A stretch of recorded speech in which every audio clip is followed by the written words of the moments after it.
আমি প্রোটনের ক্ষেত্রেই বলছি অবভিয়াসলি। প্রথমে প্রোটনের ক্ষেত্রে দুখানা লেভেল জেনারেট করে। এক্সটার্নাল ম্যাগনেটিক ফিল্ডের কাজটাই হচ্ছে প্রপার ওরিয়েন্টেশন করে দুটো টাইপের প্রিসিশনাল মোশন জেনারেট করা, একটা লোয়ার এনার্জি স্টেট, একটা আপার এনার্জি স্টেট।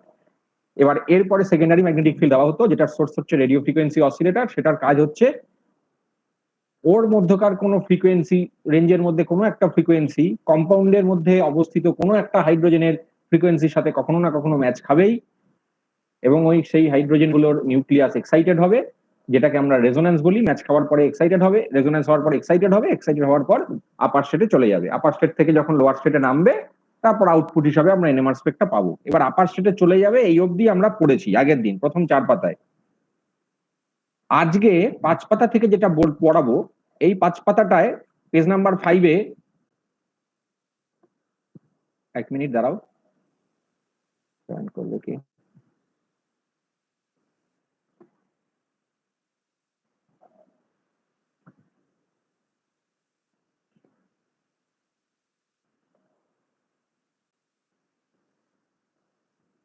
এই পেজ নাম্বার 5-এ পুরোটা কথা লেখা আছে।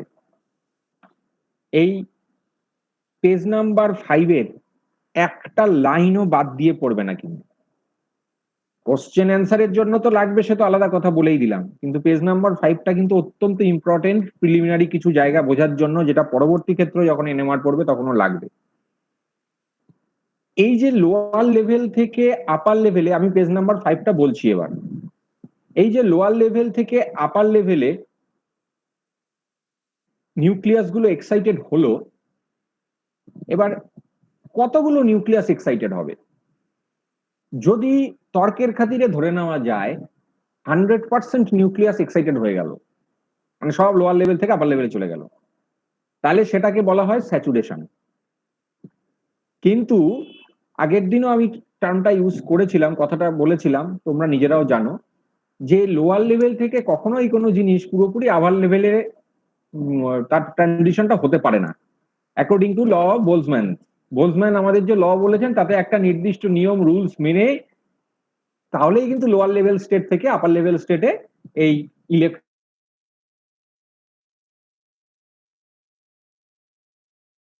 হোক। তাহলে স্যাচুরেশন কিন্তু কখনোই সেভাবে হয় না। লোয়ার লেভেলে কিছু জিনিস থাকে এবং আপার লেভেলে কিছু জিনিস থাকে। এবার আপার লেভেল থেকে কিছু জিনিস লোয়ার লেভেলে নেমে আসতে চায়। কারণটা কি? কারণটা অবভিয়াসলি যেহেতু লোয়ার এনার্জি স্টেটের থার্মোডাইনামিক স্টেবিলিটি বেশি, সেটা ইলেকট্রন হোক, কম্পাউন্ড হোক, কোনো ইন্টারমিডিয়েট হোক, ট্রানজিশন স্টেট হোক, নিউক্লিয়াস হোক, যাই হোক, এটা তো সবার ক্ষেত্রেই সত্য। এবার আমাদের কি পেতে হবে? আউটপুট পেতে হবে, নয়তো আমরা স্পেকট্রাটা পাবো কি করে, পিকচারটা পাবো কি করে? তাহলে এই যে এক্সাইটেড স্টেট থেকে গ্রাউন্ড স্টেটে বা লোয়ার এনার্জি স্টেটে নিউক্লিয়াস গুলো চলে আসবে, সেটারও প্রসেস আছে। এখানে প্রেডিকশন হচ্ছে দুখানা প্রসেসের মধ্যে দিয়ে মেইনলি সেটা যেতে পারে। সেই দুখানা প্রসেসকেও কিন্তু আবার ভাগ করা হয়।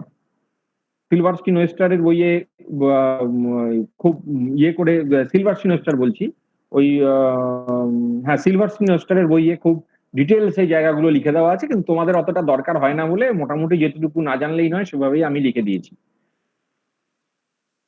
এই দুটো প্রসেসকে, মানে যে দুটো প্রসেস খুব জনপ্রিয় কেমিস্ট্রি মহলে, সেই দুটো প্রসেসের মধ্যে একটা হচ্ছে স্পিন ল্যাটিস রিল্যাক্সেশন, আরেকটাকে বলে spin spin relaxation. Spin lattice রিল্যাক্সেশনটা কি?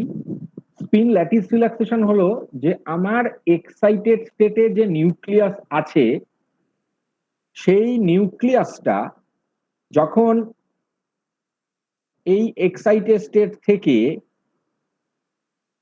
গ্রাউন্ড স্টেটে ফিরে আসবে, এই নিউক্লিয়াসটা এক্সাইটেড স্টেট থেকে যখন গ্রাউন্ড স্টেটে ফিরে আসবে, আসার জন্য সে নেইবারিং সলভেন্ট মলিকুল বা এই যে বিভিন্ন নিউক্লিয়াস আছে সেই নিউক্লিয়াস গুলোর অ্যাগ্রিগেশনটাকেই সে কাজে লাগাতে পারে। অর্থাৎ মানেটা কি দাঁড়ালো? মানেটা দাঁড়ালো সলভেন্ট মলিকুলের বিভিন্ন নিউক্লিয়াস এর এখানে এখানে এখানে এখানে এই দুটো ইন্টারমিডিয়েট স্টেটের মধ্যে নানা রকম এনার্জি নিয়ে ঘুরে বেড়াচ্ছে। এছাড়া এই যে নিউক্লিয়াস যাকে আমরা এক্সাইটেড করছি, সেগুলো আশেপাশে ঘুরে বেড়াচ্ছে ওই একই এনার্জি লেভেলের এর চারপাশে। তাহলে অ্যাজ ইফ এই নিউক্লিয়াসটা যেটা আমাদের কনসার্ন পার্ট, তার চারপাশে যেন একটা সজ্জা বা বিন্যাস বা one kind of lattice framework যেটাকে আমরা বলি। ল্যাটিস টার্মটা কিন্তু সেই ফিজিক্যাল কেমিস্ট্রির ক্রিস্টাল ল্যাটিস ওরকম ভাবে ভাবলে হবে না। ল্যাটিস টার্মটা এখানে সিম্বলিক, একটা অর্ডার্ড বা অর্গানাইজড ব্যালেন্সড একটা ফ্রেমওয়ার্ককে বোঝানোর জন্য ল্যাটিস টার্মটা ইউজ করা হয়েছে। যে এর চারপাশে নানা রকম বন্ধু নিয়ে এমন একটা পরিবেশ আছে যে এই নিউক্লিয়াসটা নিজের এনার্জিটা একে একে একে এরকম ট্রান্সফার করে দিতে পারে। ওই ট্রান্সফার প্রসেসের মধ্যে দিয়ে এনার্জিটা বেরিয়ে গেল, এবার এই নিউক্লিয়াসটা এনার্জি ছেড়ে দিয়ে আবার এই গ্রাউন্ড স্টেটে ফিরে এলো। এবার একে হেল্প করার জন্য এই যে ল্যাটিস ফ্রেমওয়ার্ক বলে যে সিম্বলিক টার্মটা ইউজ করা হচ্ছে, সেখানটা কে কে আছে? আইদার সলভেন্ট মলিকুলের নিউক্লিয়াস বা ওই টাইপেরই নিউক্লিয়াস, এরকম কিছু। তবে একটা ব্যাপার মাথায় রাখতে হবে, যে এই যে এনার্জিটা রিলিজ করবে via the presence of nucleus of the solvent molecules or other similar nucleus, তাদের ক্ষেত্রে যেন এই এর যে নিজের ডেল্টা ই যেটা সে ছাড়বে, এদের ক্ষেত্রে যেন সেই ডেল্টা ইর ম্যাটারটা কমন হয়। অর্থাৎ এই যে নেইবারিং নিউক্লিয়াস গুলো আছে একে হেল্প করার জন্য, এর এনার্জিটাকে নিয়ে ওকে রিলিজ করে দেওয়ার জন্য, তারা যেন ডেল্টা ই কে ক্যাপচার করতে পারে, এরকমই তারা নেইবার। ডেল্টা ই কে যারা ক্যাপচার করতে পারবে না, তোমরা নিজেরাই জানো এনার্জি যেহেতু কোয়ান্টাইজড, সব কিন্তু সব কোয়ান্টাইজড এনার্জিকে ক্যাপচার করতে পারে না according to law of quantum mechanics. তাহলে আউটসাইড পোর্শনে এরকম অনেক নিউক্লিয়াস আছে, এরকম অনেক অ্যাগ্রিগেশন আছে কিছু স্পেসিসের, যারা কিন্তু এই ডেল্টা ই কে ক্যাপচার করতে পারবে না, তাদের কিন্তু এর চারিদিকে ল্যাটিস ফ্রেমওয়ার্কটার মধ্যে আসবে না। ল্যাটিস ফ্রেমওয়ার্কটার মধ্যে স্পেসিফিক্যালি ওগুলি আসবে। এসে তারা ডেল্টা ই কে নিয়ে নিল, নিউক্লিয়াসের এনার্জি কমে গেল, নিউক্লিয়াস গ্রাউন্ড স্টেটে চলে এলো, ডেল্টা ইটা রিলিজ হয়ে গেছে, ডেল্টা ই সমান সমান এইচ ইন্টু নিউ, ল মেনে ডেল্টা ই রিলিজ হয়ে গেছে। এইবার তাহলে এ যে আপার লেভেল থেকে লোয়ার লেভেলে নামছে, এটা টাইম ধরে, এই টাইমটাকে রিপ্রেজেন্ট করা হয় T1 দিয়ে। এটাই হচ্ছে স্পিন ল্যাটিস রিল্যাক্সেশন টাইমের প্রেজেন্টেশন, T1। এই টাইম ডোমেইন স্পেকট্রাটাকে ফুরিয়ার ট্রান্সফরমেশন করে ফ্রিকোয়েন্সি ডোমেনে কনভার্ট করে দেওয়া হয়। ফুরিয়ারের নাম তোমরা শুনেছো, ম্যাথামেটিক্স পাস পড়তে গিয়ে ফুরিয়ারের ইয়ে নিয়ে তো ক্যালকুলেশনও থাকে ম্যাথামেটিক্স পাসে, আমরাও পড়তাম, তোমরাও পড়েছো, অঙ্ক টঙ্ক দেয়, যদিও সেটা খুব প্রিলিমিনারি লেভেলের, অনেক হাই লেভেলের ফুরিয়ার ট্রান্সফরমেশন আছে, সেটা তো আমাদের জানার কথা না, যেটা যেটা স্পেশালিস্ট ম্যাথামেটিশিয়ান তারা জানেন। ফুরিয়ার ট্রান্সফরমেশন কিন্তু time domain, mathematically time domain স্পেকট্রাকে ফ্রিকোয়েন্সি ডোমেইনে কনভার্ট করতে পারে। তাহলে সেরকম ভাবেই সফটওয়্যারটা লোড থাকে যে টাইম ডোমেইনটাকে সে ফ্রিকোয়েন্সি ডোমেইনে কনভার্ট করে দেবে, এবং আমরা যে পিকটা পাবো সেটা কিন্তু ফ্রিকোয়েন্সির পিক, যেটা ডেল্টা ভ্যালু হিসেবে পাই, পরে সেটাতে আমি আসছি। Spin lattice relaxation, spin lattice relaxation ছাড়া আরেকটা কি টাইপের রিল্যাক্সেশন আছে, সেটা হচ্ছে স্পিন স্পিন রিল্যাক্সেশন। সেখানে এরকম কোনো একটা ফ্রেমওয়ার্ক, ল্যাটিস ফ্রেমওয়ার্ক, চারপাশে একটা নেইবারহুড তৈরি, এরকম কোনো ব্যাপার নেই। ওটা অনেকটা দুটো বন্ধুর মধ্যে আদান প্রদানের ব্যাপার। একটা নিউক্লিয়াস তার পাশের কোনো একটা নিউক্লিয়াসকে খুঁজে তাকে ডেল্টা ই ট্রান্সফার করে দেবে, যে কিনা ওই ডেল্টা ইটা নেওয়ার জন্য উপযুক্ত। তাহলে মিউচুয়াল, এটাকে বলা হয় mutual exchange of spin. NMR স্পেকট্রোস্কোপির ভাষায় এটাকে বলা হয় mutual exchange of spin that leads to mutual exchange of energy. সেটা হচ্ছে স্পিন স্পিন রিল্যাক্সেশন, জাস্ট দুটো নিউক্লিয়াসের মধ্যে। এবার ছেড়ে দিল, ছেড়ে দিয়ে আবার সে নিচের লোয়ার লেভেলে চলে এলো, অবশ্যই সেটাও একটা টাইম। সে এই ক্ষেত্রে যেটা স্পিন স্পিন রিল্যাক্সেশন প্রসেসের ক্ষেত্রে এই টাইমটাকে T2 দিয়ে জেনারেলি রিপ্রেজেন্ট করা হয়। অবভিয়াসলি এটাকেও আবার পরে ফুরিয়ার ট্রান্সফরমেশন করে ফ্রিকোয়েন্সি ডোমেইনে কনভার্ট করা হয়, তারপর আমরা যেটা পাই ওই ফ্রিকোয়েন্সি স্পেকটা সেটাই। রিল্যাক্সেশন কিন্তু is much more effective, efficient এবং popular than spin spin relaxation. Spin lattice রিল্যাক্সেশনের কিন্তু আবার অনেক ভাগ আছে, এটা সেটা করে আমি বলেইছি তোমাদের, একটুখানি হিন্ট দিয়েছি আগে কথার মধ্যে। তা সেগুলো পরবর্তী ক্ষেত্রে যখন আপার ক্লাসে উঠবে ডিটেলস পড়বে। এই ক্লাসে যদি কখনো অর্গানিক কেমিস্ট্রি স্পেশাল নাও, যারা নেবে যদি সম্ভব সুযোগ হয় টাইমে, অনলাইন ক্লাসে সবসময় বেশি টাইম পাওয়া যাচ্ছে না, আগে একদিনে 2টো ক্লাস পাওয়া যেত, এখন তো একদিনে একটা ক্লাস অনলাইনে, তখন নয় একটু একটু সময় থাকলে বলে দেবো, আদারওয়াইজ এটা একটু মাথায় রেখে দিও। এইবার এই যে ঘটনাটা ঘটলো, আপার লেভেল থেকে লোয়ার লেভেলে একটা টাইম মেনটেন করে এলো, টাইমের উপর কি এনএমআর স্পেক্ট্রার পিকচার নির্ভর করে? অবশ্যই করে। কিভাবে করে? করে জিনিসটা এইভাবে, সব ওই পাতাটায় লেখা আছে, ভালো করে পড়বে। আমরা জানি delta E into delta t nearly equals to h by 2 pi.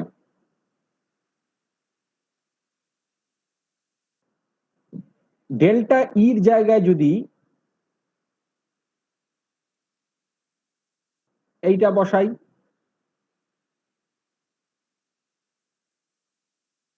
Equals to h by 2 pi, তার মানে মোদ্দা কথা এগুলো দেখে বুঝতে পারছি ডেল্টা নিউ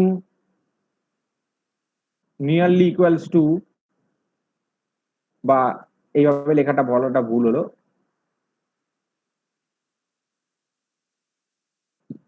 ইনভার্সলি প্রপোর্শনাল, মানে ডেল্টা টিটাকে ওইদিকে নিয়ে গেলাম, এই ডেল্টা টিটাই হচ্ছে আনসার্টেনটি ইন রিল্যাক্সেশন টাইম।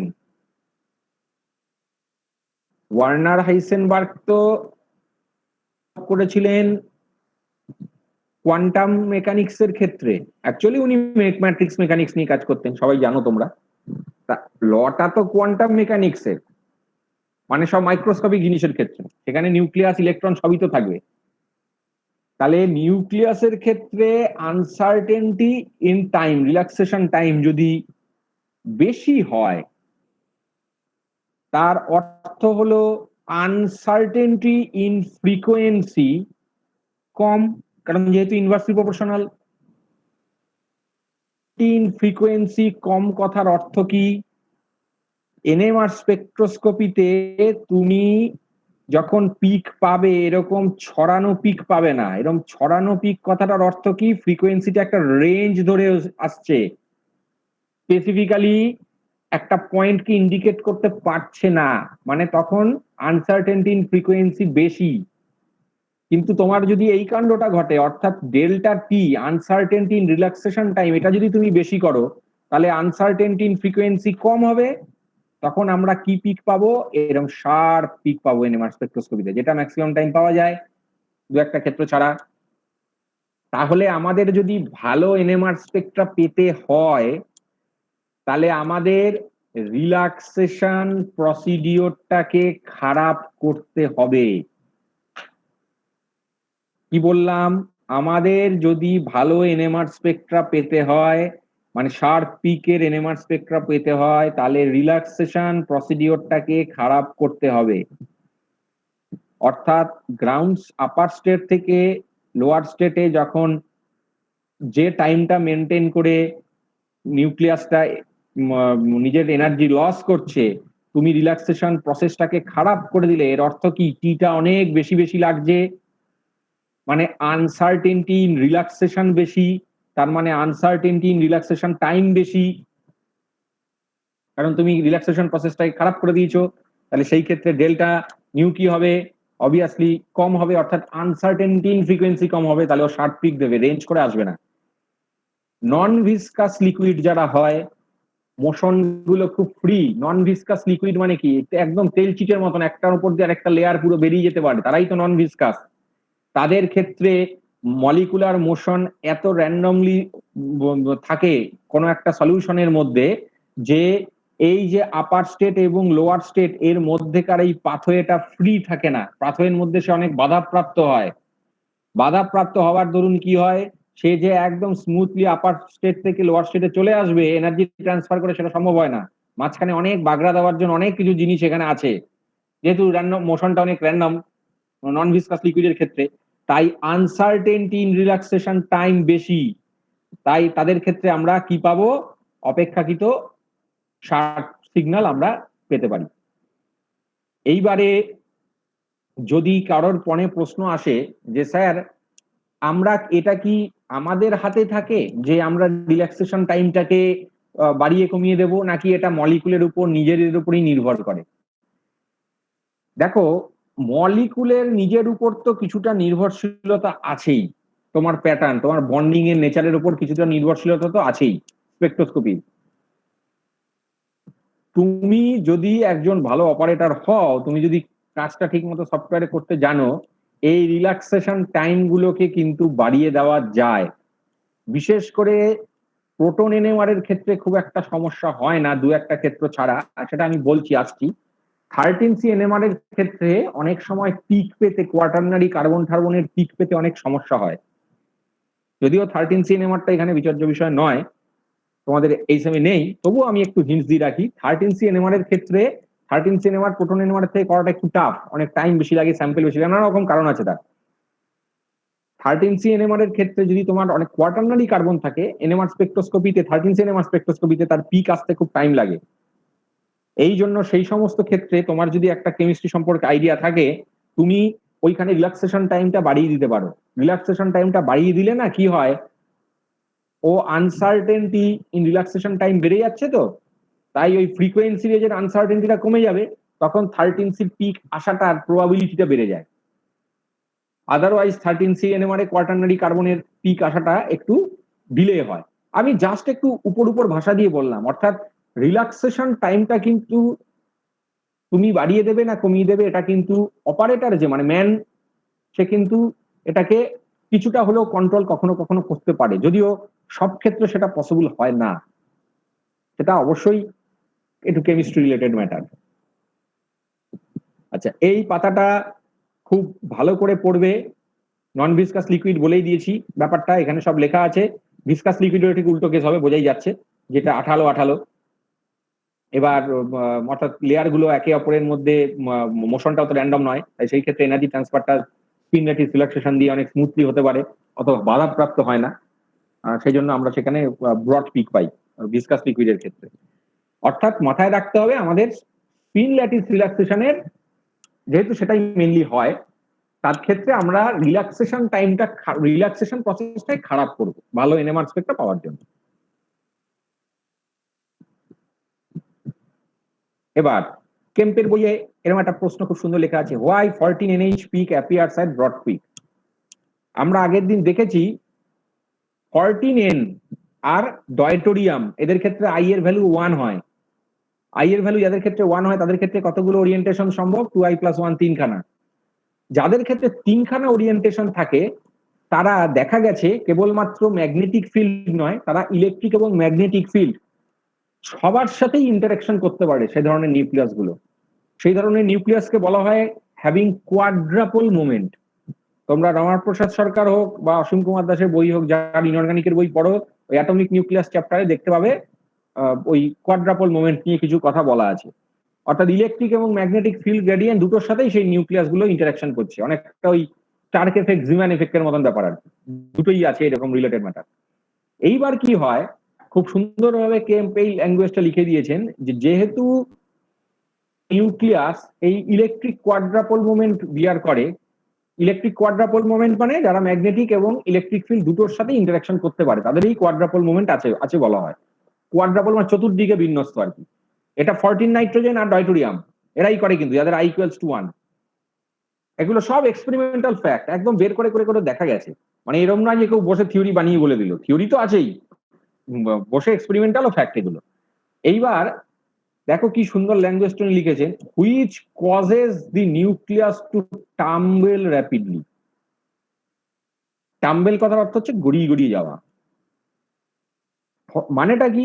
মানেটা হলো আমি যদি একটা ক্যাম্বিস বলকে একটা টাইলস বসানো মেঝেতে ছেড়ে দিই, ক্যাম্বিস বলটা গড়িয়ে গড়িয়ে খুব স্মুথলি চলে যাবে।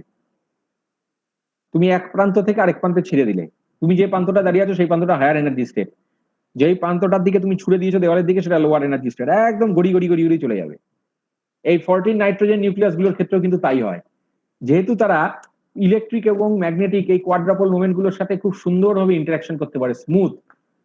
মানে ওর ও যে এনভায়রনমেন্টে আছে তার চতুর্দিকে সবার সাথেই ওর এত ভালো relation, electric field magnetic field সবার সাথেই, যে কোনো বাধাপ্রাপ্ত হওয়ার ব্যাপার নেই। আমি খুব শর্টকাটে একদম বাংলা ল্যাঙ্গুয়েজে বলছি আর কি।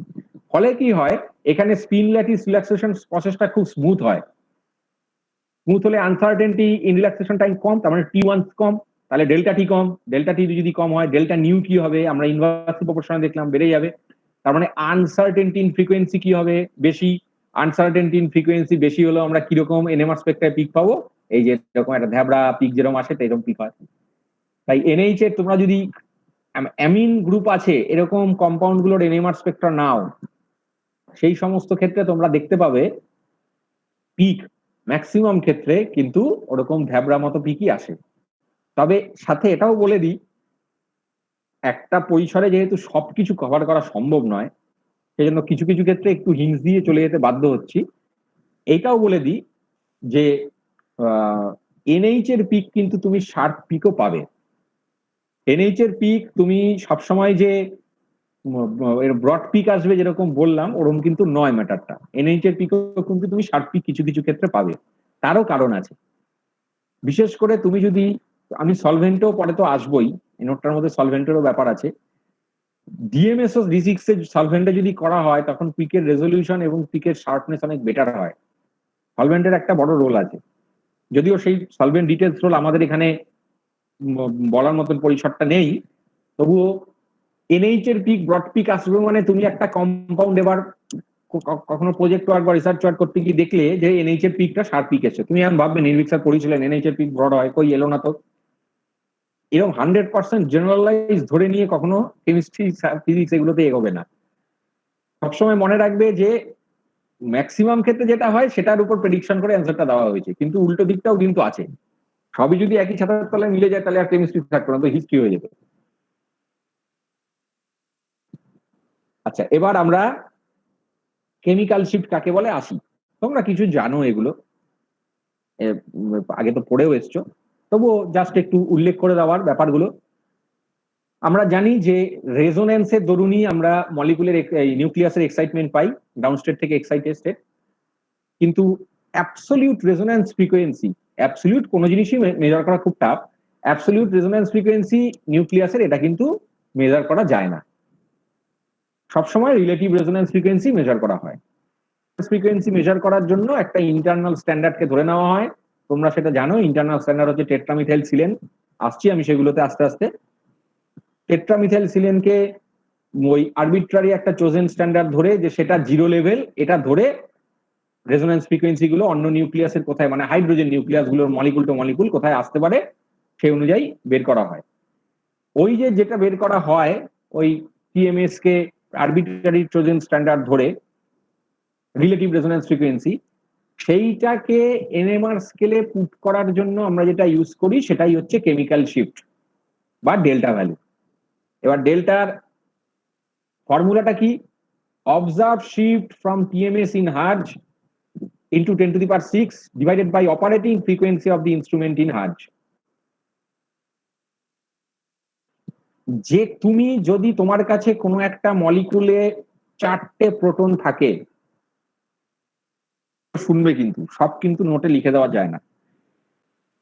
তোমার কাছে কোনো মলিকুলের মধ্যে যদি 4টে টাইপের প্রোটন থাকে, সেই 4টে টাইপের প্রোটন তুমি যে কোনো ইনস্ট্রুমেন্টে মেজার করো না কেন, সেটা 60 megahertz, 300 megahertz, 400 megahertz or 600 megahertz, ওই প্রোটনগুলোর ডেল্টা ভ্যালু কিন্তু ফিক্সড বা কনস্ট্যান্ট। প্রোটনের ডেল্টা ভ্যালুর কোনো চেঞ্জ হয় না। ইনস্ট্রুমেন্ট টু ইনস্ট্রুমেন্ট ভেরিয়েশনে কিছু এরর ক্যালিব্রেশনের পার্থক্যের জন্য 19-20 পার্থক্য হতে পারে, কখনো চেঞ্জ হয় না। 19-20 বলতে ধরো তুমি এক জায়গায় একটা প্রোটনের ভ্যালু পেয়েছো 1.28 ভ্যালু পেয়েছো, তুমি আরেকটা ইনস্ট্রুমেন্টে সেটা 1.30 বা 1.27 এরকম পেতে পারো। এর মানে কিন্তু এই নয় তুমি আলাদা আলাদা পেলে। তুমি বলে স্যার এই তো আপনি বলেছিলেন প্রোটনের ডেল্টা ভ্যালু ফিক্সড, কোথায় তো আলাদা আলাদা দুটো ইনস্ট্রুমেন্ট দুটো জায়গা থেকে করালাম, রাজা সায়েন্স কলেজ থেকে করালাম 1.28, কাল্টিভেশন অফ সায়েন্স থেকে করালাম 1.27। পার্থক্য হবেই, যেহেতু সব ইনস্ট্রুমেন্ট তো আর একই বেশ একইভাবে তো ডেভেলপ করা হয়নি।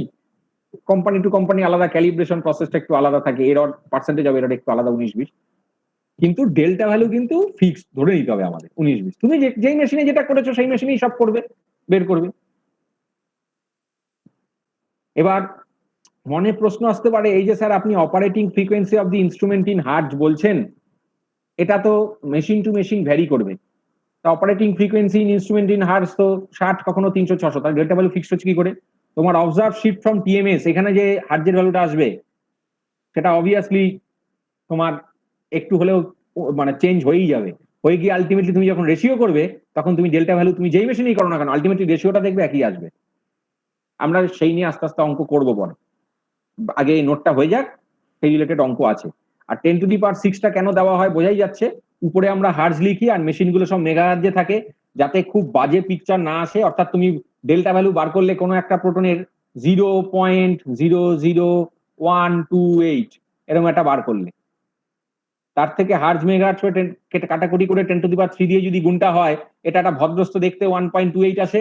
সেই জন্য এই 10⁶টাকে করা হয়। এগুলো তোমরা আশা করি অল্প বিস্তর কিছু কিছু জানো। টিএমএস কে 0 ধরে তার রেসপেক্টে কতটা দিকে এসছে, এবার সেইটা ডিভাইডেড বাই ইনস্ট্রুমেন্টাল মেশিন 10⁶। পরে আমি অঙ্ক করাবো, চিন্তা নেই। এবার টিএমএস বা টেট্রামিথাইল সিলেনকেই ক্যান স্ট্যান্ডার্ড হিসাবে চুজ করা হয়েছে। প্রথম কথা হলো যে আমরা একটু পরেই এর পরের পাতাগুলোতেই আমরা যাব, সেখানে আমরা হাইড্রোজেনের শিল্ডিং ডিশিল্ডিং কিছু ম্যাটার দেখব। অনেকেরই এখানে সেটা জানা থাকতে পারে, কিন্তু যেহেতু আবার এই জিনিসগুলো পুরো রিপিটেশনই তোমাদের PG3-তে আছে, তো আমার কর্তব্য পুরোটাই আবার পড়ানোর।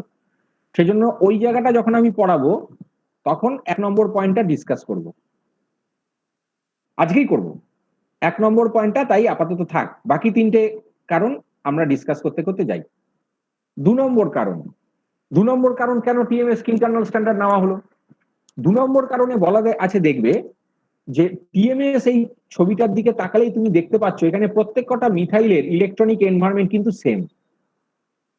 ইলেকট্রনিক এনভায়রনমেন্ট সেম বলে তাদের চারপাশে যে ম্যাগনেটিক ফিল্ড সেটাও মোটামুটি সেম হবে, কিন্তু সব একই জায়গায় এনএমআর স্পেকট্রায় পিক আসার কথা, অর্থাৎ রেজোন্যান্স একই জায়গায় হওয়ার কথা। তাহলে তুমি রেজোন্যান্সটা যেহেতু একই জায়গায় হওয়ার কথা, তাই সব মিথাইল গুলোর পিক তুমি নিশ্চয়ই একটা জায়গাতেই পাবে, এরকম ভাবে আসবে। তাহলে তুমি সেটাকে ইজিলি 0 ধরতে পারো। তাহলে এটাকে 0 তুমি ধরলে, এবার ডান দিকে অন্য কি এনএমআর কার কি কিরম ভ্যালু এসছে না এসছে, কে ডাবলেট ট্রিপলেট কোয়াড্রেট যাতে খুশি ভাঙুক সে পরে যা আসবে হবে তো দেখবো আমরা, সেই অনুযায়ী আমরা অবশ্যই ডেল্টা ভ্যালুর একটা স্কেল তৈরি করতে পারি। কিন্তু তুমি এমন একটা কম্পাউন্ড কি ইন্টারনাল স্ট্যান্ডার্ড ধরলে যেখানে ডিফারেন্ট টাইপের অ্যালকিল প্রোটন আছে, প্রোটন এলো এই জায়গায়, আরেকটা অ্যালকিল প্রোটন এলো এই জায়গায়, তা তুমি কাকে 0 ধরবে? দুটো এলে কোনোদিন দুটোকে 0 ধরা যায়? তাহলে তোমাকে বেছে বেছে এমন একটা কম্পাউন্ড নিতে হবে যেই কম্পাউন্ডটায় তোমার একটা টাইপেরই প্রোটন আছে। এগুলো তো ফিল আপ করতেই হবে। সেই জন্য একটা কারণ হচ্ছে টিএমএস কে আমরা নিয়েছি, এটা 2 নম্বর কারণ। 3 নম্বর কারণ হলো মোটামুটি অর্গানিক এবং ইনঅর্গানিকের কাজেই তো এনএমআর স্পেকটা লাগে, এবং ফিজিক্যাল কেমিস্ট্রিতে যারা কাজ করেন তারাও যেটুকু ল্যাবরেটরি ওয়ার্ক করেন তারা অর্গানিক মলিকুল নিয়েই কাজ করেন। ইনঅর্গানিকেও কিন্তু অর্গানিক মলিকুল নিয়েই কাজ হয়। এগুলো সিনথেসিস করে মেটালের সাথে বিভিন্ন চিলেশন বা ওই ধরনের প্রপার্টি গুলো, বা ন্যানোমেটেরিয়াল তৈরির সময় কোনো অর্গানিক পার্ট অ্যাসকর্বেট ট্রান্সকর্বেট ওগুলো নিয়ে করা হয়। কাজেই যে ধরনের কিছুই রিসার্চ করা হোক না কেন তার মধ্যে কিন্তু অর্গানিক মলিকুল আছেই, ফিজিক্যাল হোক অর্গানিক হোক যাই হোক না কেন। ম্যাক্সিমাম অর্গানিক কম্পাউন্ড এই টিএমএস এর সাথে কিন্তু মিশে যায়। মার্কেটে যখন সলভেন্ট বিক্রি করা হয় এনএমআর এ, সলভেন্ট যখন আসবে তখন বলবো, সলভেন্টের মধ্যে কিন্তু কোম্পানি টিএমএসটা মিশিয়েই দেয়, তোমাকে বাইরে থেকে আলাদা করে টিএমএস মেশাতে হবে না, অবশ্যই ভালো কোম্পানি হলে। ভালো কোম্পানি না হলে তোমায় কিন্তু টিএমএসটা ওরা ঠিকঠাক করে মিশিয়ে দেয় না, তোমাকে টিএমএসটা কিনে আবার নিজেকে মিশিয়ে দিতে হবে। সেরকমও কেস হয়েছে দু এক সময়, আমরাই এক্সপিরিয়েন্স করেছি।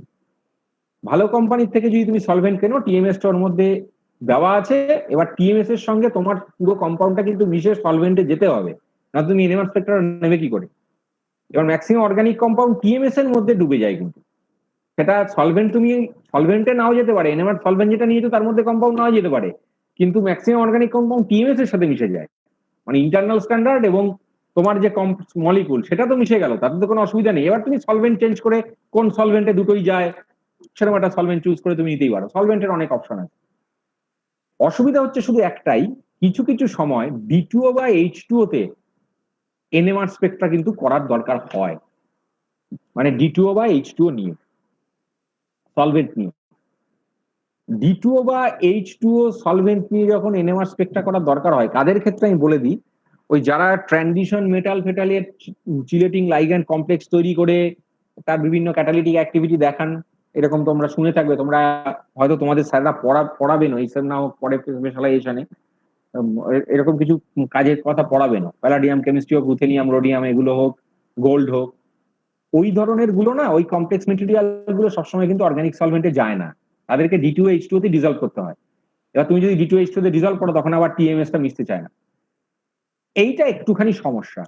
সেই ক্ষেত্রে অন্য প্রসিডিওর অ্যাপ্লাই করা হয় কায়দা কানুন করে। তা আমরা যেহেতু ম্যাক্সিমাম অর্গানিক কেমিস্ট্রিতে অর্গানিক মলিকুল নিয়েই ডিল করি, বা ম্যাক্সিমাম লাইগ্যান্ড টাইগ্যান্ড গুলো নিয়ে যারা কাজ করেন অর্গানিক মলিকুলই, ফলে D2H2 এর এই এক্সেপশনাল কয়েকটা এনএমআর স্পেক্ট্রা 100টার মধ্যে 8টা হয়তো D2O বা H2 এনএমআর নিতে হলো, বাকি 92টা স্যাম্পল CDCl DMSO তে হয়ে যাচ্ছে, তাহলে অবভিয়াসলি ওই এক্সেপশনাল কেসগুলোকে খুব একটা মান্যতা দেওয়া হবে না। টিএমএস এই জন্যই খুব পপুলার। 4 নম্বর হচ্ছে টিএমএস এর স্ট্রাকচারের দিকে নিজেরা তাকিয়েই দেখতে পাচ্ছ এর মধ্যে কোনো সাবস্টিটিউশন এলিমিনেশন রিঅ্যাকশন করার মতন সেরকম কোনো ব্যাপার প্রায় নেই বললেই চলে। সিলিকন এমনি ইলেকট্রোপজিটিভ, ঠিক আছে, কিন্তু সিলিকনে যদি কোনো নিউক্লিওফাইল অ্যাটাক করে এটা মিথাইল মাইনাস হয় কি বেরোবে? কোনোদিন বেরোবে না। আর সিলিকনের পাশে আলফা পজিশনে নেগেটিভ চার্জ তৈরি হতে পারে ঠিকই, কিন্তু সেই সিএসটি গুলোর অ্যাসিডিটি এত হাই নয় যে নেগেটিভটা এমনি নর্মাল বেসিক কিছু কন্ডিশনে রিঅ্যাকশন করলে সেগুলো মাইনাস হয়ে যাবে, বা বেসিক কিছু কম অর্গানিক মলিকুল থাকলে। ফলে টিএমএস কিন্তু সেই তুলনায় ইনার্ট।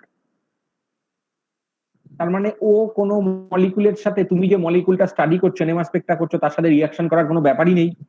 রিঅ্যাকশন করার যদি ব্যাপার খুব না হয়, খুব ভালো, তোমার মলিকুলটা ইন্ট্যাক্ট থাকবে, তুমি এনএমআর স্পেক্ট্রা নিতে পারবে। এবং আরেকটা বড় সুবিধা আছে, লেখাটা একটা ছোট্ট পয়েন্ট কিন্তু এটা খুব বড় সুবিধা, হ্যাজ লো বয়লিং পয়েন্ট।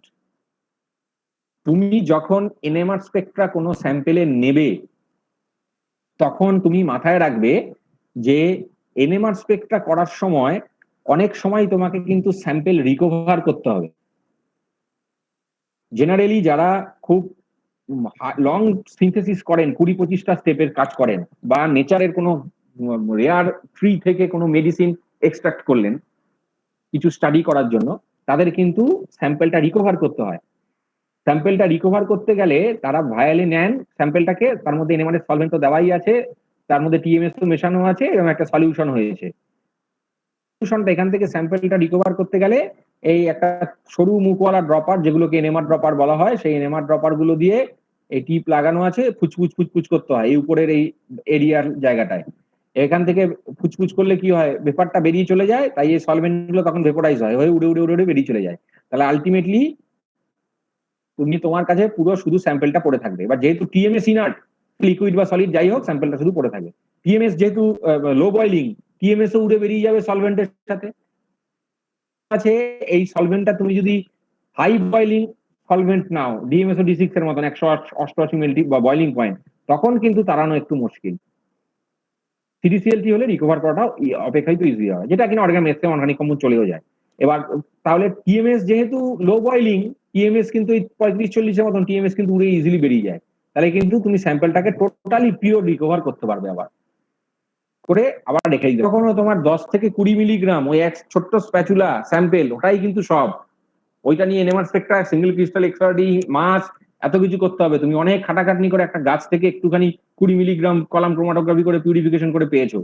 ওই এক্সট্রাক্ট প্রসিডিওরটাই খুব হাই লেভেলের হয়, অনেক লেন্দি হয়। তুমি তো বারবার থেকে সেটা করতে পারবে না, তাই স্যাম্পল রিকভারিটা কিন্তু একটা খুব বড় ইম্পর্টেন্ট ফ্যাক্টর, যেটাতে কিনা টিএমএস আমাদের খুব সহায়তা করে, যেহেতু লো বয়লিং।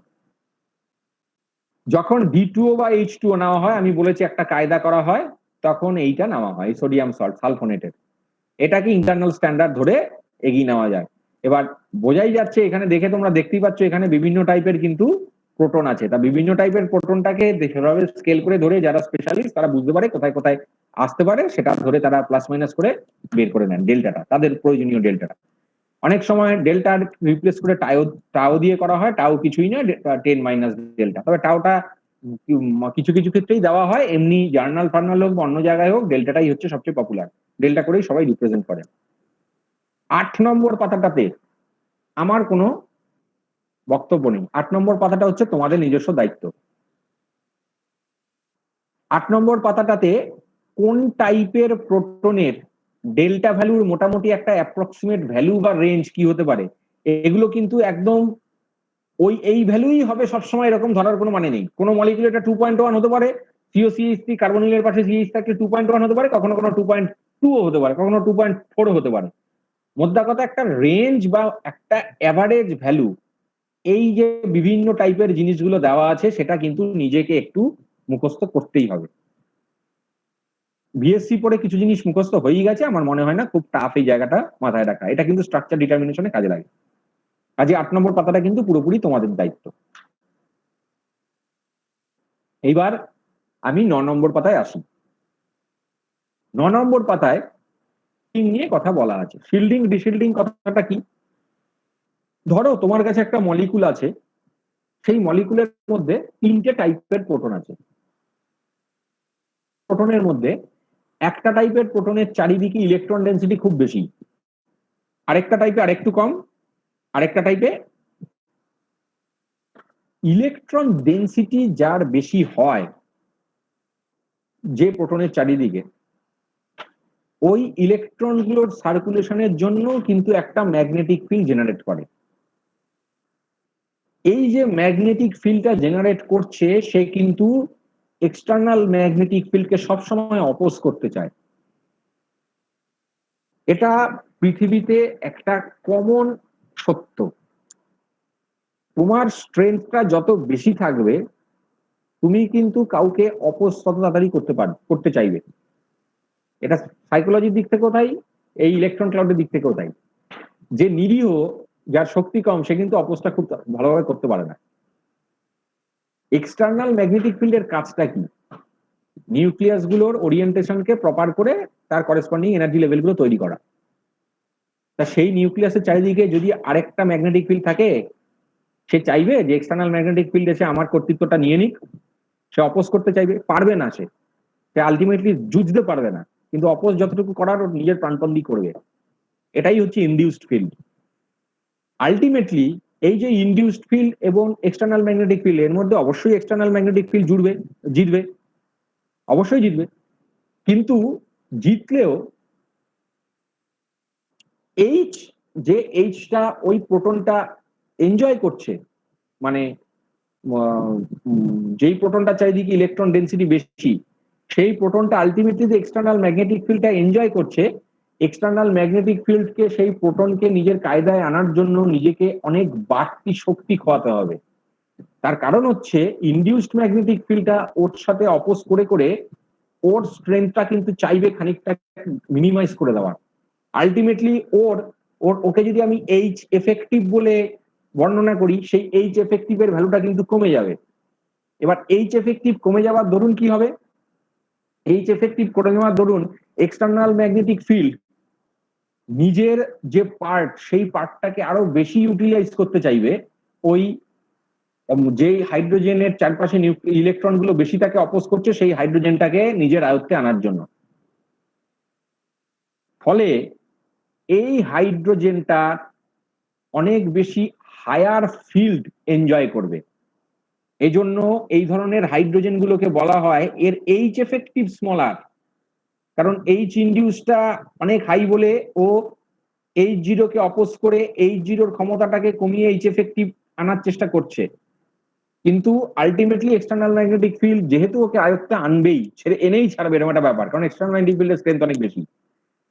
সে নিজের অনেক বেশি শক্তি ক্ষয় করার দরুন এই হাইড্রোজেন গুলো অনেক বেশি হায়ার ফিল্ড এনজয় করবে কম্পারেটিভলি আদার হাইড্রোজেন।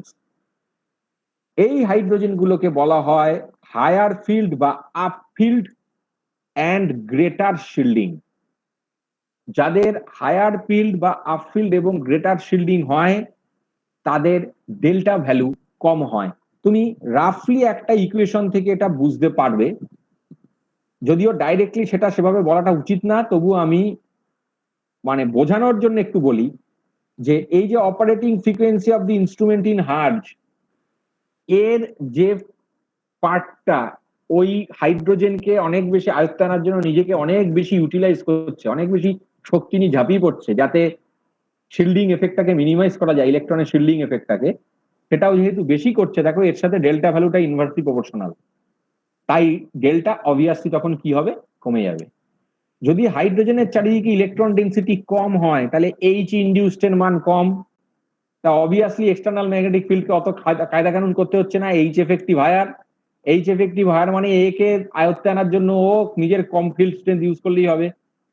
যদিও ফিল্ড স্ট্রেংথ কথাটা বলা ভুল, আমি আগের দিন বলেছি, যাও এমনি কলোকাল ল্যাঙ্গুয়েজে যেগুলো ইউজ করা হয় আমি সেগুলি বলছি যে ফিল্ড স্ট্রেংথটা তাহলে তার অনেক অপেক্ষাকৃত কম ইউজ করতে হচ্ছে, সেই জন্য এটা হচ্ছে লোয়ার ফিল্ড, লোয়ার শিল্ডিং, এবং অবভিয়াসলি তার ডেল্টা ভ্যালু হায়ার। তাহলে আমরা শিল্ডিং ডিশিল্ডিং ইজিলি কোনো একটা মলিকুলের দিকে তাকিয়েই বুঝতে পেরে যাব যে তার শিল্ডিং ডিশিল্ডিং বেশি হবে না কম হবে। যেমন আমরা যদি এই মলিকুল গুলোর দিকে তাকাই, একটা ক্লোরিন, তার মাইনাস আই এফেক্ট আছে ঠিক আছে, কিন্তু একটা ক্লোরিন, তাহলে এই হাইড্রোজেন গুলোর চারিদিকে ইলেকট্রন ক্লাউডের ডেন্সিটি যতটা কমার কথা ছিল অতটা কমেনি, কারণ ক্লোরিনের একটা ক্লোরিনের শুধু মাইনাস আই এফেক্ট।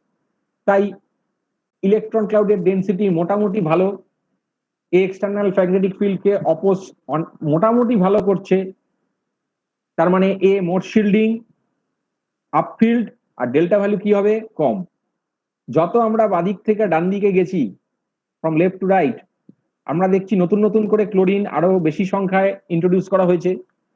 এই নতুন নতুন ক্লোরিনের সংখ্যাটা হায়ার নাম্বার ইনক্লুশন করার জন্য করেসপন্ডিং হাইড্রোজেন গুলোর চারিদিকে ইলেকট্রন ডেন্সিটি কমে গেছে, সিএইচ সিগমা বন্ডের ইলেকট্রন ডেন্সিটি কমে গেছে, তাহলে হাইড্রোজেনের উপর শিল্ডিং এফেক্ট কম, রাদার এটা ডিশিল্ডিং জোনে চলে গেছে, তাহলে লোয়ার ফিল্ড মানে তার ডেল্টা ভ্যালু কি হবে, বেশি হবে। তাই হয়েছে।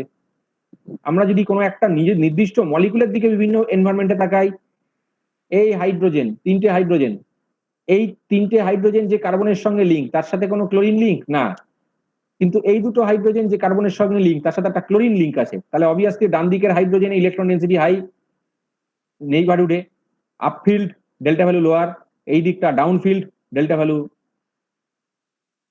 হায়ার। এবার আমরা যদি বিভিন্ন মলিকুলের দিকে আস্তে আস্তে তাকাতে তাকাতে যাই, মলিকুলের প্যাটার্নের দিকে দেখো, প্রথমেই টিএমএস 1 নম্বর পয়েন্ট আবার আলোচনা হচ্ছে, যে 1 নম্বর পয়েন্টটা 3 পাতা আগে বলিনি। টিএমএস এ সিলিকনকে আমরা জানি নর্মাল কার্বনের তুলনায় তার ইলেকট্রোপজিটিভিটি অনেক হাই, সিলিকন কিন্তু ইলেকট্রোপজিটিভ, এবং সবাই, আমি জানি না যে গ্রাজুয়েশনে তোমরা সবাই কি সেরকম কার্বোক্যাটনটা কে কিরকম পড়ে এসছো, তোমরা নিশ্চয়ই জানো সিলিকন কিন্তু নিজের আলফা পজিশনে, সরি নিজের বিটা পজিশনে পজিটিভ চার্জ তৈরি করতে চায়।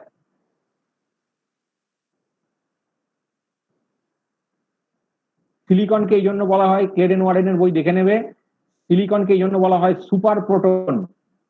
এখানে একটা হাইড্রোজেন থাকলে যা হাইপার কনজুগেশন হতো, একটা সি সিলিকন বন্ড থাকলে হাইপার কনজুগেশন অনেক বেটার হবে, কারণ সিলিকন ইলেকট্রোপজিটিভ ক্যারেক্টার বলে সিলিকন পজিটিভ চার্জকে ডিলোকালাইজ করতে পারে ভালো, একটা প্রোটন নিজের পজিটিভ চার্জকে কিছুই ডিলোকালাইজ করতে পারবে না, ওর কি আছে শুধু ওয়ান এস অরবিটাল, আর সিলিকন কিন্তু নিজের পজিটিভ চার্জকে অনেক বেশি ডিলোকালাইজ করতে পারবে, এই জন্য সিলিকনকে বলা হয়, গ্রুপকে বলা হয় সুপার প্রোটন। কাজেই সিলিকনের ইলেকট্রোপজিটিভ ক্যারেক্টার আছে, সিলিকন ওর বিটা পজিশনে পজিটিভ চার্জকে ভালো মাত্রায় স্টেবল করে, আবার সারপ্রাইজিংলি সিলিকন ওর আলফা পজিশনে নেগেটিভ চার্জকে স্টেবল করে। সিলিকনের একটা অদ্ভুত ক্যারেক্টার, অন্য অনেক সিস্টেমে নেই।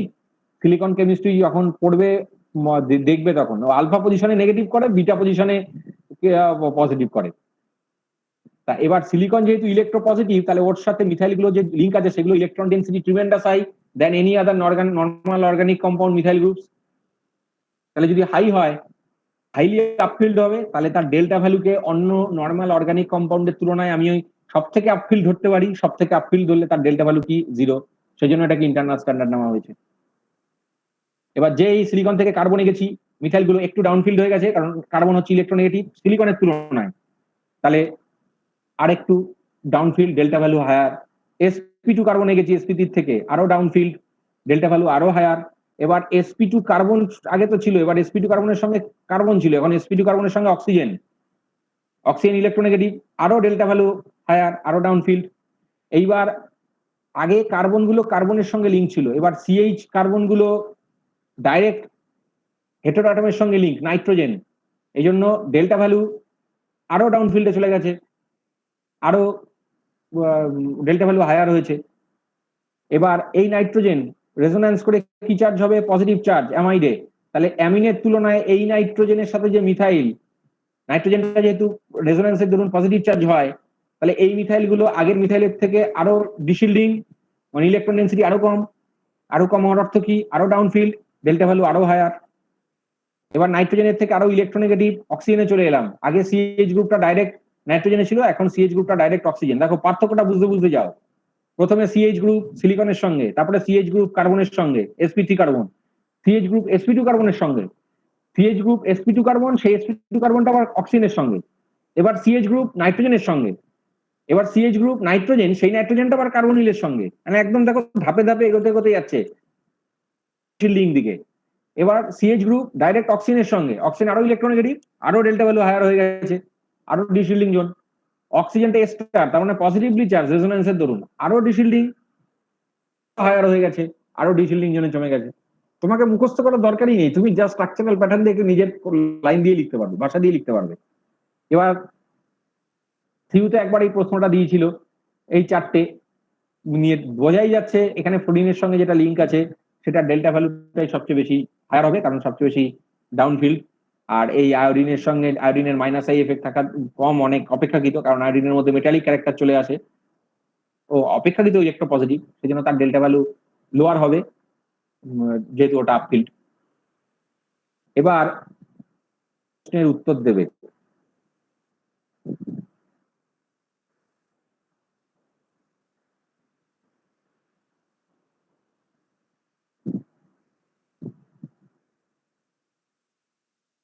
ভালো করে শুনবে প্রশ্নটা, এটার উত্তর লেখা নেই কিন্তু নোটে। CH3, CH3 পাশে একটা কার্বন আছে, এদিকে একটা বন্ড আছে, একটা কার্বন আছে, মানে এটা একটা 1 ডিগ্রি। 1 ডিগ্রি কার্বনের কেমিক্যাল শিপ 0.9। 2 ডিগ্রি কার্বন, তার দুদিকে দুটো অ্যালকিল গ্রুপ, সেটা আরো ডাউনফিল্ডে চলে গেল 1.3। 3 ডিগ্রি কার্বন, টারশিয়ারি কার্বন, তার চারিদিকে আরো বেশি অ্যালকিল গ্রুপ, সেটা আরো ডাউনফিল্ডে চলে গেল। আমরা তো জানি যত অ্যালকিল গ্রুপ যুক্ত থাকে তত প্লাস এফেক্ট থাকার কথা। 1 ডিগ্রি কার্বন,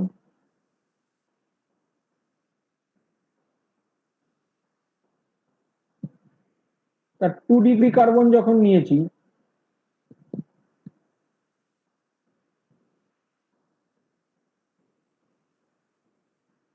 তো আরো প্লাস আই এফেক্ট আছে।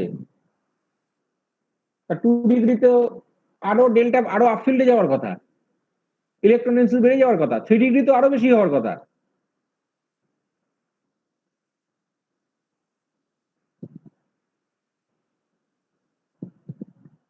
এটা তো 3 ডিগ্রি, কিন্তু আমরা দেখলাম ডেল্টা ভ্যালু কিন্তু কমে কমে গেল, অর্থাৎ এদিক থেকে এদিকে ডাউনফিল্ড হচ্ছে। ডাউনফিল্ডের অর্থ হলো এই যে সিএইচ গুলো, সেগুলো ইলেকট্রনিক্যালি লেস, ইলেকট্রন ডেন্সিটি তাদের কমে গেছে।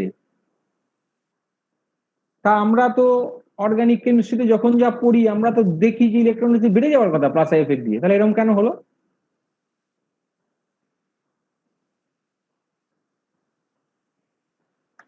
আমি তো ভুল কিছু বলছি না, সবাই তো সেভাবেই পড়ে এসছে।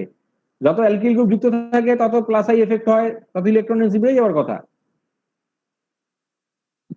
কিন্তু এনএমআর এর ডাটা তো তা বলছে না।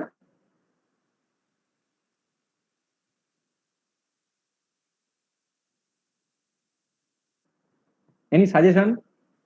স্যার হাইপার কনজুগেশনের জন্য তুমি এখানে হাইপার কনজুগেশন কি করে করবে? এখানে তো কোনো পজিটিভ চার্জ বা ডাবল বন্ড নেই। আর হাইপার কনজুগেশন তুমি যদি পজিটিভ চার্জে ভাব দেও, তাহলে তো সেখানে মিথাইল গ্রুপ ডোনারই হয়, মানে এটা তো বেশি হওয়ার কথা। আর প্রথম কথা, এখানে হাইপার কনজুগেশন তুমি করবে কি করে? আমি তো একটা জাস্ট মলিকুল করে বলছি, আমি তো কোনো পজিটিভলি চার্জ স্পিসিস বা ডাবল বন্ড করে বলছি না। আমি জিনিসটা বোঝাতে পেরেছি আশা করি, যে মিথাইল গ্রুপ অ্যালকিল গ্রুপ থাকলে তো প্লাস আই এফেক্টে আরো ওই কার্বন গুলো ইলেকট্রন ডেন্সিটি বেড়ে যায়, তাহলে করেসপন্ডিং সিএইচ বন্ডগুলোর উপর ইলেকট্রন ডেন্সিটি আরো বেড়ে যাবে, আরো আপফিল্ড হবে, ডেল্টা ভ্যালু আরো কমে যাবে। ডেল্টা ভ্যালু অর্ডারটা তো উল্টে গেছে। এখানে তো তাই দেখাচ্ছে 8 নম্বর পাতায়।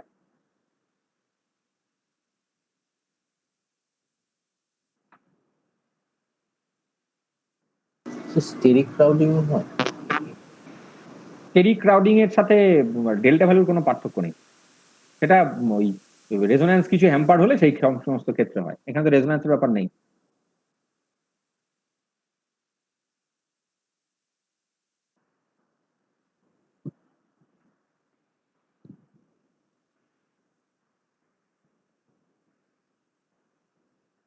সৌমিত্র ঘন্টা আছে তো? হ্যাঁ স্যার। ভালো আছো? হ্যাঁ স্যার, ভালো আছি।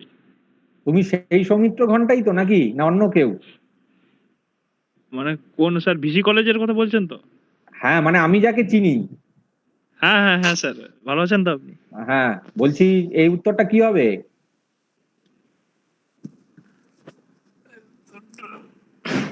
স্যার ওখানে হাইড্রোজেন সংখ্যা কমছে। হ্যাঁ, হাইড্রোজেনের সংখ্যা কমছে। হাইড্রোজেনের সংখ্যা তো ব্যাপার নয়, ব্যাপার তো অ্যালকিল গ্রুপের রিলেটেড ম্যাটার। অ্যান্সারটা নোটটায় লেখা নেই। হিট অফ কম্বাশন বলে তোমরা একটা জিনিস গ্রাজুয়েশনে পড়তে, সেখানে পড়েছো কিনা আমি জানি না। ক্যারি স্যানবার্গের বইয়ে ভলিউম 1-এ এটার এইটা নিয়ে একটু হিন্টস পাবে। ওই হিট অফ কম্বাশন বলার সময় উনি বলেছিলেন ওনারা, এক মলিকুলের স্টেবিলিটির কথা ভুলে যাও, একটা মলিকুল হিসাবে বিচার করো। একটা মলিকুল, এই স্টেবিলিটি বলছো, হিট অফ কম্বাশন ভ্যালু তাহলে ভুলে যাও, একটা মলিকুল হিসাবে বিচার করবে। একটা মলিকুল হিসাবে যদি বিচার করো,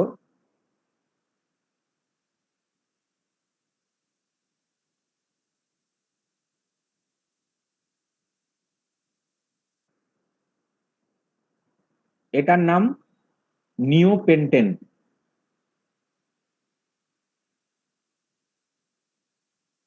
এইটা আইসোপেন্টেন, এটা পেন্টেন। একটা টেস্ট টিউবের মধ্যে নিওপেন্টেন একটা মলিকুল আছে, আর একটা টেস্ট টিউবে আইসোপেন্টেন একটা মলিকুল আছে, আর একটা টেস্ট টিউবে নর্মাল পেন্টেন একটা মলিকুল আছে। এদের যদি হিট অফ কম্বাশন দেখা যায়, সবচেয়ে হিট অফ কম্বাশন দিয়েই তো মেজারটা করা যাবে, হিট অফ হাইড্রোজেনেশন দিয়ে করা যাবে না, কারণ এরা তো এমনিতেই অ্যালকেন, তার উপরে ডিফারেন্ট আইসোমার গুলো আলাদা আলাদা, মানে ইয়েগুলো আলাদা আলাদা, তাদের স্ট্রাকচারাল গঠনটা আলাদা আলাদা। দেখা যাবে হিট অফ কম্বাশন ভ্যালু সব থেকে কম হয়েছে যেটা ব্রাঞ্চ, সেটার ক্ষেত্রে মোর ব্রাঞ্চ, তারপরে এটার ক্ষেত্রে, তারপরে এটার ক্ষেত্রে। Higher the heat of combustion lower will be the stability. তাহলে যার হিট অফ কম্বাশন সবচেয়ে কম, তার স্টেবিলিটি সব থেকে বেশি। একটা করে মলিকুল আছে কিন্তু, অন্য কোনো হাইড্রোজেন বন্ডিং, এই ভ্যান ইন্টারাকশন, এইসব হামেশা ওইসব হাবিজাবি কিচ্ছু নেই। হাবিজাবি বলাটা ভুল হলো, মানুষ সমস্ত কিছু নেই। তাহলে যত ব্রাঞ্চিং করা হয়েছে, একটা টেস্ট টিউবে একটা আছে, এটা স্টেবিলিটির দিক থেকে 1 নম্বর গ্রাউন্ড স্টেট স্টেবিলিটি, এটা 2 নম্বর, আর এটার স্টেবিলিটি সব থেকে কম 3 নম্বর। অসীম কুমার দাস স্যারের একটা আর্টিকেল আছে আলাদা, বইয়ের কথা বলছি না, এমনি আর্টিকেল আছে, ওখানে উনি এরকম একটা নিয়ে লিখেছিলেন, ক্যারিসনবার্গের বইও দেওয়া আছে। অ্যালকিল গ্রুপ তোমরা গ্যাস ফেজ অ্যাসিডিটি বেসিসিটির সময় একটু একটু পড়েছো। একটা অ্যালকিল গ্রুপ কেবলমাত্র ইলেকট্রন ডোনার নয়, সেই ইলেকট্রন অ্যাকসেপ্টার। আমরা সবসময় ডোনার ডোনার করে দেখিয়ে সলভেন্ট কার্বোক্যাটায়ন স্টেরিক করে দেখিয়ে বলে দিই। অ্যালকিল গ্রুপ যেমন ডোনার, অ্যালকিল গ্রুপের নানা রকম পোলারাইজেশন এফেক্ট আছে। অ্যালকিল গ্রুপ যেমন ডোনার, অ্যালকিল গ্রুপ অ্যাকসেপ্টারও। এইখানে যে কার্বনটা আছে, এই যে নিওপেন্টেনের কার্বনটা, এই কার্বনটার সাথে কতগুলো সিসি বন্ড যুক্ত? 4টে সিসি বন্ড। এই জন্য একটা কার্বন 4টে CC sigma sigma star transition enjoy করতে পারে। Sigma bonding, sigma antibonding, sigma star antibonding. এখানে যে কার্বনটা আছে সেটা 3 ডিগ্রি কার্বন। আমি যেই কার্বনগুলো ব্র্যান্ড সেই পার্টটাতে ইচ্ছা করে হাইলাইট করছি কারণ ওটাই মেন এরিয়া। এই কার্বনটা 3খানা sigma CC sigma sigma star transition enjoy করতে পারে। আর এখানে খুব বেশি হলে একটা 2 ডিগ্রি কার্বন আছে, 2 ডিগ্রি টাইপ কার্বনই নেই। তাই এই এ মানে পেন্টেন দুখানা একবারে খুব ভালো হলে দুখানা CC sigma sigma star transition enjoy করতে পারে। যত বেশি এমও থিওরিতে যত বেশি লোয়ার থেকে আপার ট্রানজিশন এনজয় করতে পারবে তার থার্মোডাইনামিক স্টেবিলিটি সবচেয়ে বেশি হবে, কারণ হায়ার নাম্বার অফ ডিলোকালাইজেশন বেশি হচ্ছে। তাই এর থার্মোডাইনামিক স্টেবিলিটি সব থেকে বেশি, এর আরেকটু কম, এর আরো কম। এবার দেখো, এই যে একটু আগে পড়ালাম 3 ডিগ্রি 2 ডিগ্রি 1 ডিগ্রি, তুমি যখন 3 ডিগ্রি কার্বন দিচ্ছ আছে 3টে, তাহলে কতগুলো সিগমা সিগমা স্টার ট্রানজিশন? 3টে। তাহলে সিগমা সিগমা স্টার ট্রানজিশন মানে ইলেকট্রন ডেন্সিটি কি হচ্ছে? কোনো একটা ইনস্ট্যান্টে কমে যাচ্ছে। ইলেকট্রন ডেন্সিটি কমে যাওয়ার অর্থ কি? ডিশিল্ডিং। ডিশিল্ডিং হওয়ার অর্থ কি? ডাউনফিল্ড। ডাউনফিল্ড হওয়ার অর্থ কি? ডেল্টা ভ্যালু একটু কি হবে? হায়ার। এই জন্য এর ক্ষেত্রে হায়ার, এর ক্ষেত্রে আরেকটু কম, আর এর ক্ষেত্রে বেশ কম। কাজে অ্যালকিল গ্রুপ মানে ইলেকট্রন ডোনেটিং গ্রুপ মনে রাখা উচিত নয়। ডোনেটিং গ্রুপ কিছু স্পেসিফিক রিয়াকশন সলভেন্ট ফেজে কিছু ক্ষেত্রে সলভেশন করানোর জন্য হাইপার কনজুগেশন স্টেবিলিটি দিয়ে ওই সমস্ত ক্ষেত্রে হয় ঠিকই। মিথাইল গ্রুপ মানে ইথাইল গ্রুপ মানে ডোনেটিং গ্রুপ ওরম ধরলে হবে না। জেরি মার্চের বইটা পড়ে নেবে, তাহলে দেখবে গ্যাস ফেজ অ্যাসিডিটি বেসিডিটি যে জায়গাটা লেখা আছে। ক্যারিসনবার্গের বইও লেখা আছে। জেরি মার্চ ক্যারিসনবার্গ সবার কাছে অ্যাভেলেবেল, সেই জন্য আমি এটা এখানে লিখে দিই। ঠিক আছে, আজকে আমরা এই পাতা অবধি পড়ে ফেললাম। এই কোশ্চেনটা হয়ে গেল। পরের দিন থেকে অ্যানাইসোট্রপিক এফেক্ট শুরু হবে। কিন্তু 1 থেকে 10 পাতা কিন্তু যেন পুরো পড়া থাকে, মানে 11 পাতা থেকে যখন স্টার্ট করবো কোনো যেন কনফিউশন কারণ না থাকে, এটা একটু পড়ে রেখে দেবে। আচ্ছা, আমি এখানে কজন আছে? 29 জন। তো তাহলে আমি দুবার আছি, তাহলে আমাকে দুজন বাদ দিয়ে 27 জনের অ্যাটেন্ডেন্স হবে। তা আমি নাম ধরে ধরে ডাকছি, যারা যারা প্রেজেন্ট আছে আমাকে ইয়েস স্যার বলবে। আমি 27টা পরে গুনে দেখবো, মানে ইয়েস স্যার বলেই বেরিয়ে যাও না, আবার লেফট হয়ে যাও না। আমি পরে গুনে দেখবো 27 জন আছে কিনা, তারপরে আমারও ভুল হতে পারে তো দিতে। আচ্ছা, শুভ্র চ্যাটার্জি, অর্ক চক্রবর্তী, অর্ক নেই। স্যার আমার নেটওয়ার্ক একটু গন্ডগোল হয়ে গেছে স্যার, প্রেজেন্ট স্যার। আচ্ছা আচ্ছা, ধ্রুবজ্যোতি ঘোষ, ধ্রুবজ্যোতি ঘোষ। আচ্ছা, Shubham Das, yes sir. Souvik Nath, yes sir. Sudip Bera, yes sir, Sudip Bera. Okay. Subir Das, Subir. Yes sir, present sir, Subir Das. আচ্ছা, শান্তনু পাত্র নেই। আচ্ছা, তমাল কান্তি দে নেই। Amit Samanta, present sir, present. Okay. Atanu Mondal নেই। সুরজিৎ প্রধান, ইয়েস স্যার। অনিরুদ্ধ ব্যানার্জি। দুটো ইয়েস স্যার কেন? সুরজিৎ প্রধান আছে? আছে স্যার, আছে স্যার। সুরজিৎ প্রধান আছে? নেই। আছে স্যার। অনিরুদ্ধ, ও স্যার আছো। শান্তনু পাত্র মেসেজে লিখে দিয়েছে আছে। শান্তনু পাত্র আছে? অনিরুদ্ধ আছে, মেসেজে লিখেছে। আচ্ছা, অনিরুদ্ধ দিয়েছি। অনিরুদ্ধ আছে। হ্যাঁ, লাস্টে যেন 27 জনের সঙ্গে 27 জন মেলে। এবার কেউ বাইরে থেকে হঠাৎ করে লাস্টে একটা মেসেজ, তাহলে তো আমি মেলাতে পারবো না। নবারুণ সামন্ত, হ্যাঁ স্যার আছি। Nabarun Samanta, okay. Partha Kayet, Partha Yes, sir. Kayet, হ্যাঁ পার্থ কায়েত Present, sir. আসছে, আমি দেখেছি, হ্যাঁ হ্যাঁ হ্যাঁ। কৌশিক বিশ্বাস, কৌশিক, আচ্ছা এটা 2 হবে, সরি দাঁড়াও। কৌশিক বিশ্বাস আছে?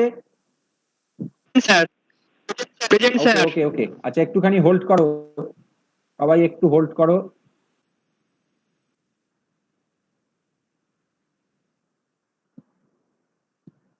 আচ্ছা, কৌশিক বিশ্বাসের পর ডাকছি নীলাঞ্জন ঘোষ, ইয়েস স্যার আছি ওকে। শুভম মাইতি, ইয়েস স্যার শুভম মাইতি আছে, আচ্ছা ওকে। ইয়েস স্যার সুমন দাস, সুমন দাস নেই। সন্দীপ মাইতি, সন্দীপ sir. মাইতি, ওকে। ইয়েস স্যার আছি আব্দুল সাজিদ মন্ডল,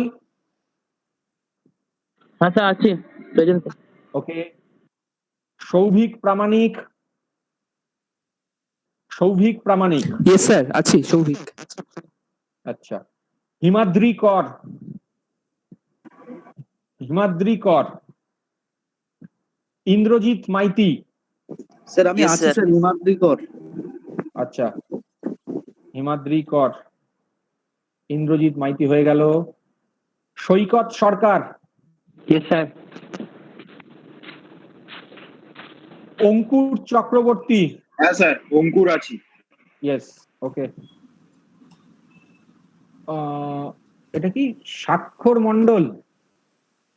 স্বাক্ষর মন্ডল নেই। সৌমিত্র হ্যাঁ, স্যার, আছি, তো স্যার। আছে, স্যার আছি, হ্যালো। আচ্ছা। কে স্বাক্ষর মন্ডল? না সৌমিত্র আছো, ঠিক আছে। ত্রিশিত দাস, হ্যাঁ স্যার আছি স্যার, স্বাক্ষর মন্ডল। Present sir. স্যার স্বাক্ষর স্যার। ওকে ওকে ওকে, ঠিক আছে, স্বাক্ষর দিয়েছি। ত্রিশিত দাস, ওকে। Dipanjan Ghosh, present sir. অনির্বাণ বিশ্বাস নেই। তন্ময় কর, ওকে। তাসলিম সিরাজ প্রেজেন্ট স্যার নেই, আচ্ছা। শান্তনুপাত্র প্রেজেন্ট, রোল নাম্বার 12। শান্তনু পাত্র দিয়েছি। 2 3 4 5 6 7 8 9 10 11 12 13 14 15 16 17 18 19 20 21 22 23 24 25 26 27, হ্যাঁ 27 জন, ঠিক আছে, সব মিলে গেছে, ওকে। স্যার সুমন দাস ছেড়ে দিয়েছি স্যার। আচ্ছা 27 জন হলো, আরেকজন তাহলে তো এখন 30 দেখছি।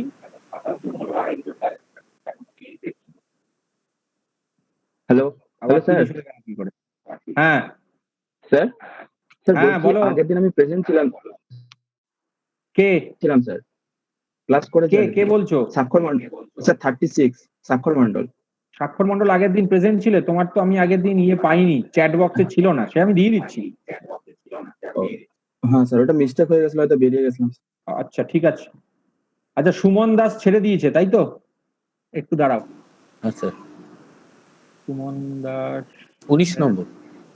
19 নম্বর, 19 নম্বর সুমন দাস, সেটা লাল কালি করে রেখে দিই, পরে অ্যাডজাস্ট করে দেবো।